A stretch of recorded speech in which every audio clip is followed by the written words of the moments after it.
नमस्कार साथियों, जैसा कि आप सभी को पता है कि उत्तराखंड प्रदेश में अभी त्रिस्तरीय पंचायत चुनाव चल रहे हैं और इसी निमित्त आज हम जो हमारे मेहमान हैं द पहाड़ टॉक्स के, वो हैं जिला पंचायत क्षेत्र धामस के हमारे युवा जो बड़े भाई हैं, वो हैं कुंदन राम जी। आज की जो हमारी बात होगी वो कुंदन राम जी से होगी। जो एक बहुत ही महत्वपूर्ण बात मैं आप सभी लोगों के साथ साझा करना चाहूँगा वो ये है कि हमारे जो बड़े भाई हैं वो उत्तराखंड पैरा क्रिकेट टीम में अभी खिलाड़ी हैं और वर्तमान में हमारे जो भी क्रिकेट के मैचेस होते हैं उनमें खेलते हैं। और इसके अलावा वो पेशे से शिक्षक हैं और यहीं धामस में एक विद्यालय में अभी शिक्षक के तौर पर अपनी सेवा दे रहे हैं। तो आइए, हमारे आज के मेहमान होंगे श्री कुंदन राम जी, जो बताएंगे कि उनके क्षेत्र की क्या क्या समस्याएं हैं और क्या क्या उनके समाधान हो सकते हैं। बहुत बहुत धन्यवाद कुंदन दा, आपने इतने बिजी स्केड्यूल से हमें समय दिया, क्योंकि पंचायत के चुनाव चल रहे हैं और आप लगातार गांव में भ्रमण कर रहे होंगे। तो पहले तो मैं आपका बहुत बहुत धन्यवाद ज्ञापित करता हूँ। नमस्कार, रोहित शर्मा। मैं आपका चैनल का द पहाड़ टॉक्स का धन्यवाद करता हूँ कि आपने आज हमें इस मंच पे बोलने का मौका दिया। उसके लिए मैं आप सभी द पहाड़ टॉक्स का धन्यवाद करना चाहता हूँ। कुंदन दा, जो एक मैं कहूँगा कि मेरा ऐसा मानना है, हम लगातार अपने वीडियोस में इस बात को भी कह रहे हैं कि हमारे देश का विकास तब होगा जब हमारी पंचायतों का विकास होगा, क्योंकि भारत शहरों का देश नहीं है, भारत हमारे गाँव का देश है। जिस दिन हमारी ग्राम पंचायतें, हमारी क्षेत्र पंचायतें और जिस दिन हमारी जिला पंचायतें विकसित हो जाएंगी, उस दिन हमारा भारत भी विकसित हो जाएगा। और दूसरी जो सबसे महत्वपूर्ण बात मैं कहूँगा वो ये है कि जब हमारे देश में युवा राजनीति में प्रतिभाग करेंगे, तब हमारे देश का जो राजनीतिक भविष्य होगा वो स्वर्णिम होगा। तो सबसे पहले तो मैं आपको बहुत बधाई दूंगा कि आपने जो राजनीतिक क्षेत्र में जो आने की चेष्टा करी है, उसके लिए आप बहुत ज़्यादा बधाई के पात्र हैं। मैं आपसे सबसे पहला, जो हमारे दर्शकों के तौर के लिए भी और आप अपने क्षेत्र के लिए भी, क्योंकि आप इस बार सबसे पहली बार चुनाव लड़ने जा रहे हैं, आपका राजनीतिक क्षेत्र में मैं कहूँगा पदार्पण इस बार हो रहा है, तो आप अपने बारे में और अपना जो सफ़र है, जो आप का व्यक्तिगत सफ़र है, चाहे वो अपनी व्यक्तिगत जीवन है, चाहे आपका जो प्रोफेशनल जो जीवन है, उसके बारे में हमारे दर्शकों को थोड़ा सूक्ष्म में बताइए। मैं कुंदन राम अपने बारे में बताना चाहता हूँ। मैं प्रारंभिक शिक्षा के बारे में बताऊँ तो मैं इससे पहले 5th तक पढ़ाई नवीन धामस सामने जो हमारा गांव का स्कूल है वहाँ से करी। उसके बाद इंटर की पढ़ाई मैंने गोविंद वल्लभ पंत राजकीय इंटर कॉलेज खोंट से करी। फिर इसके बाद आगे की पढ़ाई SSG कैंपस अल्मोड़ा से BA MA। उसके बाद पढ़ाई के क्षेत्र में मेरा काफ़ी रुझान था, तो मुझे लगता था कि मुझे पढ़ाई कंटिन्यू रखनी चाहिए और थोड़ा आर्थिक समस्याएं हमें आती थी, गरीब परिवार से रहने वाले थे, तो उसके लिए मेरे को आगे पढ़ाई करने के लिए जॉब भी करनी पड़ी। और तो मैंने जॉब भी स्टार्ट करी, उसके साथ साथ पढ़ाई भी स्टार्ट की। फिर इसके बाद मैंने B.Ed किया रानीखेत से। B.Ed करने के साथ साथ मैंने सोच लिया कि मेरे को एक टीचिंग लाइन पे जाना है। तो उसी के दौरान मैंने अपनी B.Ed कंप्लीट की 2021-22 में, और साथ साथ मैं क्रिकेट के साथ भी जुड़ा हुआ था। तो क्रिकेट मेरा बचपन का ही बहुत एक बोलो कि फेवरेट गेम था, तो उसको भी मैंने कंटिन्यू करते रहता था, गांव में क्रिकेट खेलता था। अब साथ साथ आपको बताऊं, मैं एक दिव्यांग होने के बाद भी मैं अपने हर चैलेंज को क्या करता था, एक्सेप्ट करता था उसे और उसको लड़ता था। मैंने ज़िंदगी में कभी भी हार नहीं मानी। मैंने सोचा कि यार दिव्यांग होना एक समस्या नहीं है, मेन है सोच पे, जो हमारी सोच है। अगर हमारी सोच दिव्यांग हो गई तो हम लाइफ में कुछ नहीं कर सकते हैं। तो इसी को मैंने मजबूती से बनाने के लिए मैंने हर प्रयास किया। शिक्षा के मामले में हो, यहाँ से जब मेरे को पैदल जाना पड़ता था यहाँ से 3 किलोमीटर दूर, तो मैंने उसमें भी कोई हार नहीं मानी। यहाँ से अपना बैग, आपको पता ही है, कॉपी किताबें सारी ले जानी पड़ती हैं जी। तो वो लेके मैं यहाँ से जाता था। मैंने कभी घर वालों से नहीं बोला कि मेरे को तकलीफ होती है चलने में, तो ये चीज़ें मैंने बिल्कुल नहीं देखी। फिर उसके बाद में खेलते खेलते जैसे बड़ा होता गया तो मैंने क्रिकेट पे हर जगह गया, हर गांव में, जहाँ पैदल गया 3-3 4-4 किलोमीटर, 10 किलोमीटर, 15 किलोमीटर, घर वालों को झूठ बोल के कि हम क्रिकेट खेलना चाहते हैं। तो घर वालों को बोलते थे जैसे कि हम शीतला खेत हमारा नज़दीक मार्केट है, वहाँ हमारा कुछ काम है, और जाते थे क्रिकेट के लिए। तो ऐसे ही क्रिकेट खेलते खेलते मैंने सोचा कि मैं क्रिकेट में भी कुछ कर सकता हूँ। तो मैंने सोचा कि हमारा भी क्रिकेट होगा दिव्यांग लोगों का। फिर इसके बाद मैंने एक फ़ोन पे देखा, फेसबुक पे, कि दिव्यांग लोगों का भी क्रिकेट होता है। तो दिव्यांग लोगों का क्रिकेट के बारे में मैंने जानकारी ली, तो वहाँ से मेरे को नंबर मिला, जो हमारे कैप्टन सर थे, नवीन चौहान सर। तो उनसे मैंने बात करी, मैंने कहा मैं क्रिकेट खेलना चाहता हूँ, मैं दिव्यांग हूँ, अल्मोड़ा डिस्ट्रिक्ट से हूँ, धामस गाँव से हूँ। तो उन्होंने कहा ठीक है, जब भी ट्रायल होंगे आप बताना। फिर मेरी पढ़ाई के दौरान जब मैं बीएड कर रहा था तब उनका कॉल आया कि अभी ट्रायल है, आप आ सकते तो आइए। तो मैंने यहाँ से लास्ट हल्द्वानी जो हमारा लास्ट है वहाँ तक गया था, उससे आगे मैं कभी गया नहीं था। तो मैंने कहा यार, घर वालों को बताता है कि मैं किसके साथ जा रहा हूँ, क्या जा रहा हूँ, तो घर वाले क्या करते, मना मना करते। कर देते। मेरी सोच थी कि यार मैं घर वालों को जो भी करना है मेरे को खुद करना है। घर वाले तो हमेशा टेंशन में रहते थे कि यार ऐसे पाँव हैं, ये कैसे चलेगा, कैसे जाएगा बाहर। तो मैंने इसको बिल्कुल भी एक मजबूती के साथ आगे बढ़ना सोचा। तो उसके बाद मैंने देहरादून के लिए बात करी। तो एक दोस्त और मिला मेरे को, वो भी दिव्यांग था, तो उसके साथ वो रानीखेत था, मेरे पहचान का भी नहीं था कोई। तो उससे बात करी तो मुझे कहाँ मिला, रानीखेत मिला। तो मैंने घर वालों को बोला कि रानीखेत से मेरा दोस्त है, उसके साथ जाऊँगा। तो दोनों अनजान थे और दोनों ने कहीं देखा नहीं था, हल्द्वानी चलो। तो हम गए जैसे देहरादून, जैसे सिटी में गए, वहाँ से भी हमें पता नहीं था कहाँ जाना है, क्या जाना है। फिर वहाँ से सर से बात हुई तो उन्होंने बताया पता, तो उस पते पे गए। तो वहाँ मैंने ट्रायल दिया, तो ट्रायल में सिलेक्शन होने के बाद फिर हमारा आगे का रहा, अच्छा रहा। फिर इसके बाद मेरा सिलेक्शन हुआ नेक्स्ट हिमाचल प्रदेश के लिए। वहाँ के लिए मेरा ही चयन हुआ केवल, दूसरे जो व्यक्ति को लेके आया था मैं यहाँ से रानीखेत से, वो नहीं आए। तो मैंने वहाँ भी चैलेंज नहीं हारा। मैंने घर वालों से बोला कि वहाँ से देहरादून से साथ है, तो मैं गया यहाँ से अकेले, मैं यहाँ से हिमाचल पहुँच गया। तो हिमाचल पहुँचा तो सारे गढ़वाल के थे, कुमाऊँ से मैं ही था।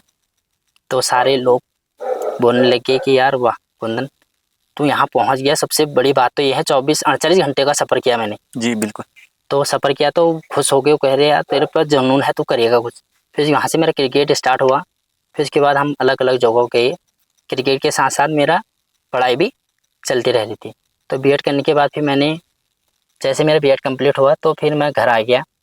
घर आया तो गांव में ऐसे ही बैठा था, फिर मुझे ऐसे ही टीचिंग लाइन में जाना ही था। तो मुझे गांव में सर मिले होली एंजल के। तो उन्होंने पूछा कि तू करता क्या है। तो सर ने बताया कि होली एंजल में करना चाहेगा। मैंने बताया उनको मैं बीएड करता हूँ। तो उन्होंने मुझे बोला कि कल स्कूल में आ जाना। फिर साथ मैंने स्कूल ज्वाइन किया होली एंजल धामस में। तो वहाँ से मैंने फिर टीचिंग लाइन स्टार्ट करी। तो समस्याएं बहुत थी, जब मैं यहाँ से पहाड़ों से शहर में गया तो मुझे बहुत सारे दिव्यांग मिले जो चल भी नहीं पाते थे, रोडों पे पड़े थे। तो उनको देख के मैंने मजबूती से सोचा कि यार मैं तो ऐसा नहीं हूँ, मैं तो चल सकता हूँ, मैं यहाँ से देहरादून जाता हूँ, मैं यहाँ से कहाँ कहाँ नहीं जा सकता हूँ। तो तब से मैंने अपनी जो कमजोरी थी उसको मैंने ताकत बनाया।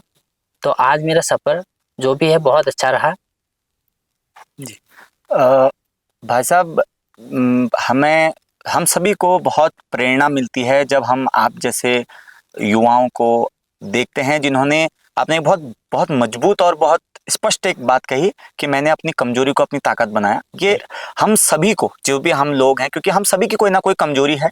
कोई शारीरिक रूप से थोड़ा सा कमजोर है, कोई मानसिक रूप से कमजोर है, कोई अपने किसी ना किसी दुखों से परेशान है। और आपकी जो हौसला है उसके लिए मैं सलाम करता हूँ आपको कि आपने उन जगहों पर, वास्तव में ये बात बहुत प्रेरणा देती है कि आपके घर वालों का चिंतित होना कि आप हल्द्वानी जाएंगे, उससे बाहर कैसे जाएंगे, और आपने यहाँ से हिमाचल तक का सफ़र करना और आज राष्ट्रीय स्तर पर अपनी एक पहचान बनाना, वो बहुत बड़ी बात है। आप वाकई में आप इस हमारे देश का, हमारे प्रदेश का मतलब गौरव बढ़ा रहे हैं। उसके लिए आपको बहुत बहुत बधाई है, बहुत बहुत शुभकामनाएं हैं।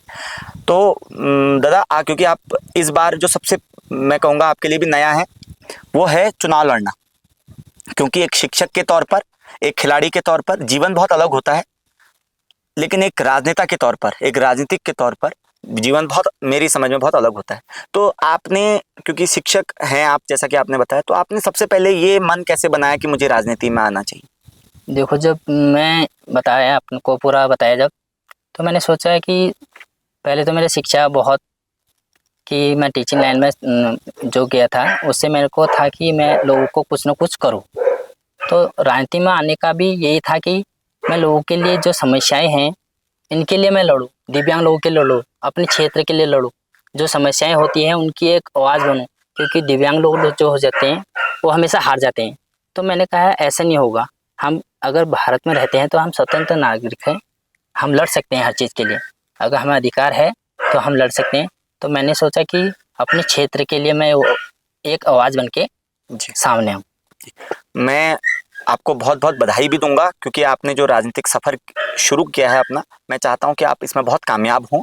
क्योंकि दादा, हमारा जो देश है बहुत बड़ा देश है, हमारा 150 करोड़ की हमारी लगभग आबादी है, और मैं कहूँगा कि बहुत इसमें दिव्यांग लोग हैं, बहुत दिव्यांग लोग हैं। जब हम बात करते हैं संसद की, जब हम बात करते हैं विधानसभाओं की, तो वहाँ दिव्यांग लोगों का प्रतिनिधित्व भी होना चाहिए। मैं आपके साथ बिल्कुल सहमत हूँ, क्योंकि कोई उनकी बात उठाने वाला भी हो, कोई उनकी जगह बोलने वाला भी हो। क्योंकि हम तो सोच भी नहीं सकते कि कितनी दुख, कितनी पीड़ाओं के साथ वो हर रोज अपना गुजारते होंगे। तो दादा, क्योंकि आप जिला पंचायत का चुनाव लड़ रहे हैं, हम अपने मुख्य मुद्दे पे आएंगे। क्योंकि आप जिला पंचायत का चुनाव लड़ रहे हैं, और जिला पंचायत धामस, जितना मेरी समझ में, आई थिंक बहुत बड़ा क्षेत्र जिला पंचायत धामस है। तो आप सबसे पहले तो अपने क्षेत्र के बारे में थोड़ा विस्तार से, जो आपका क्षेत्र का जो विस्तार है उसके बारे में बात कीजिए, और थोड़ा सा जो वहाँ की समस्याएं हैं उन समस्याओं पर थोड़ा सा प्रकाश डालिए। अब बताइए आपको जिला पंचायत के बारे, धामस के बारे में। तो जब से मैंने राजनीतिक कैरियर अब जब स्टार्ट हुआ मेरा आना, तब से मैंने देखा कि हर गांव जा रहा हूँ मैं। तो उसके बाद सबसे बड़ी समस्या है पानी की, रोड की, रास्ते की, शिक्षा की। तो ये समस्या मेरे को हर गांव, हर जो क्षेत्र में जा रहा हूँ, हर जगह देखने को मिली। अभी तक मैं बहुत सारे गाँव में, दर्जनों गाँव घूम चुका हूँ, जहाँ मुख्य समस्या यही है। लेकिन कहीं कहीं तो रास्ता भी नहीं है, लेकिन मैं वहाँ पहुँच गया हूँ। अपने लास्ट क्षेत्र के, धामस जो क्षेत्र है इसके लास्ट, जैसे कुमान क्षेत्र के लास्ट घर तक पहुँच गया हूँ अभी तक। तो सबकी समस्याएं समझ के मेरे को लग रहा है कि समस्या हर जगह है। तो उस समस्या का समाधान के लिए मैंने कहा मैं बनूंगा इनकी आवाज़। मैं इस क्षेत्र के समस्या के लिए मजबूती से सामने आऊँगा, और जो भी इनकी समस्या हो, चाहे सड़क की हो, चाहे कुछ भी हो, उसकी मैं एक आवाज़ बन के उनके सामने उभरूँगा।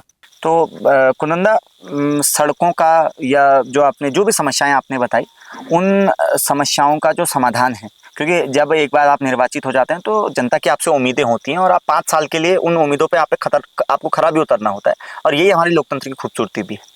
तो इसके बाद जो मैं आपसे सबसे महत्वपूर्ण बात जो करना चाहूँगा वो ये है, क्योंकि जो आपका धामस जो क्षेत्र है उसके बारे में, जो हमारा जो जिला पंचायत है, उन क्षेत्र के बारे में, उस क्षेत्र की जो हमारी जो विकट परिस्थितियां हैं उनके बारे में आपने खुलकर बात कही है, समस्याएं भी बताई हैं, आपने अपना समाधान भी बताया है। क्योंकि अभी आप पहली बार चुनाव लड़ रहे हैं, तो बहुत ज़्यादा राजनीतिक चीज़ें पता भी नहीं होती हैं, कि क्योंकि अब आप सीखेंगे, जब आप चुन के आएंगे तब आपको पता चलेगा कि किन चीज़ों का समाधान किस तरीके से किया जाता है। मैं आपसे पूछना चाहूँगा कि आपका जो राजनीतिक सफ़र है, क्योंकि एक शिक्षक से एक राजनेता बनना, वो भी इतनी कम उम्र में, एक युवा उम्र में, जब आप प्रदेश स्तर पर अपनी क्रिकेट टीम का जब हिस्सा होते हैं, तो आपको ये मजबूती, ये जो सोच है, ये कहाँ से आई आप में? ये बहुत अच्छा आपने पूछा। ये सोच मेरे को अपने क्षेत्र से ही नहीं, हर धामस 31 के हर गांव से मुझे ये मजबूती मिली। क्योंकि यहाँ मेरा एक सफ़र, एक नया सफ़र है। इसके लिए मैं अपने सभी दोस्तों का धन्यवाद करना चाहता हूँ, जिससे मुझे क्या ये मजबूती आई। क्योंकि मेरे पास तो इतने धन या जो भी कहो आप, समस्याएं आपको पता ही है, एक मिडिल क्लास से हम बिलोंग करते हैं। तो समस्या यही है कि हम इतना बड़ा जो चुनाव है कैसे लड़ें, जी, मेन परेशानी ये है। लेकिन जब मैं लड़ा, मैंने लोगों से पूछा, अपने क्षेत्र में हर गांव से पूछा कि मैं जिला पंचायत का चुनाव लड़ना चाहता हूं, तो सबने मुझ खुल के साथ आए कि आप लड़िए, हम आपके साथ हैं। जी, जिसमें सबसे ज़्यादा युवा जो मेरे साथी हैं उनका बहुत ज़्यादा सपोर्ट रहा। जी, और अब तो मुझे, जब मैं हर गांव में जा रहा हूं, तो हर जगह मुझे बुज़ुर्गों का, माताओं बहनों का आशीर्वाद मिल रहा है। तो उससे मेरे को ज़्यादा क्या आ रही, मजबूती आ रही। और मैं उनका भी सब इस चैनल के माध्यम से धन्यवाद करना चाहता हूँ कि उन्होंने मुझको हर चीज़ में मदद कर रहे हैं। हर जगह, हर गांव, हर जगह से मेरे को कॉल आ रहे हैं कि कुंदन जी आपको कोई समस्या है बताइए। तो सभी लोगों का सपोर्ट और प्यार जो मेरे पर बना है, उससे मैं अभी बहुत ज़्यादा मजबूती से इस क्षेत्र में आना शुरू जी कर दिया। जी। कुनंदा, जैसा कि आपने बताया, क्योंकि हमने भी अपना जो चैनल है वो इसीलिए बनाया है कि हम लोकल जगहों पर पहुँचे, हमारे जो ग्रामीण क्षेत्र हैं, दूरस्थ क्षेत्र हैं, हम वहाँ की आवाज़ बने। हम चाहते हैं कि हम एक ऐसा मंच तैयार कर सकें जहाँ पर हमारे प्रदेश का वो पहाड़ी क्षेत्र, जहाँ पर कोई भी मीडिया इतनी मजबूत नहीं है, कोई ऐसे लोकल चैनल नहीं है जो हमारी लोकल बातें उठा सके। तो मुझे भी आज बहुत अच्छा लग रहा है कि हम इस क्षेत्र में आए, हमें आप जैसे युवा से मिलने का, आपसे बात करने का हमें सौभाग्य प्राप्त हुआ, क्योंकि जिस मजबूती के साथ, जिस दृढ़ निश्चय के साथ आपने अपनी बातें कही हैं और आपने अपना जो यात्रा जो आपने बताई है, वो वास्तव में काबिल तारीफ है। मैं आपको आपके चुनाव के लिए बहुत बहुत शुभकामनाएं देता हूं। मैं चाहता हूं कि माँ भगवती आपको, आपका जो ये मिशन है, इसमें मजबूती प्रदान करे। बहुत बहुत धन्यवाद आपका।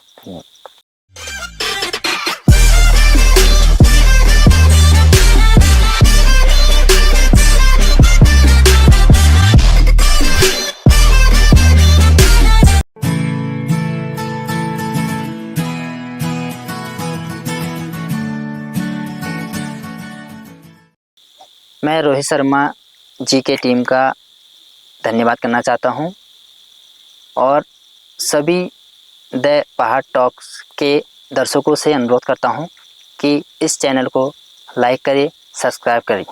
धन्यवाद।